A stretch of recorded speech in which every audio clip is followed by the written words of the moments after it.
పొరుగు రాష్ట్రంలో రప్ప రప్ప ప్లకార్డులు పెట్టి ఈ రాష్ట్రంలో కూడా పెట్టారంట. ఏం పెట్టారు? రప్ప రప్ప రప్ప రప్ప రప్ప 2029 ఎస్ పెడతారు ప్లకార్డు. ఏంది ఇప్పుడు మీకు వచ్చిన నొప్పి? గంగమ్మ జాతర 88 సీట్లు దాటంగానే ఎవరో అభిమాని పెట్టాడు. ఏం అక్కడ తెలుగుదేశం వాళ్ళని గంగమ్మ జాతర లాగా నరికేస్తారు పొడిచేస్తారని ఎక్కడ చెప్పలేదు కదా. గంగమ్మ జాతర అంటే ఏంది?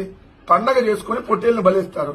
ఎస్ 88 మ్యాజిక్ ఫిగర్ దాటగానే అక్కడ ఉన్నటువంటి అమ్మవారికి జాతరలు చేస్తా గంగమ్మ జాతర లాగా ఏదైతే పొట్టేళ్లను బలిద్దామని చెప్పారు. దాంట్లో తప్పేంటి? దాంట్లో మీకు వచ్చిన నొప్పి ఏంటి? ఎందుకంత ఉనికిపోతున్నారు జగన్ గారిని చూసి? అరే ఆఫ్టర్ ఆల్ పులివెందుల ఎమ్మెల్యే అని మొన్నటిదాకా మాట్లాడినటువంటి మీ మొహంలో మీ నోటిలో వణుకొస్తుంది, మీ మొహంలో భయం కనపడతా ఉంది. ఎందుకంటే జగన్ గారి కోసం ఈ రోజు లక్షలాదిగా జనం వేచి చూస్తా ఉన్నారు.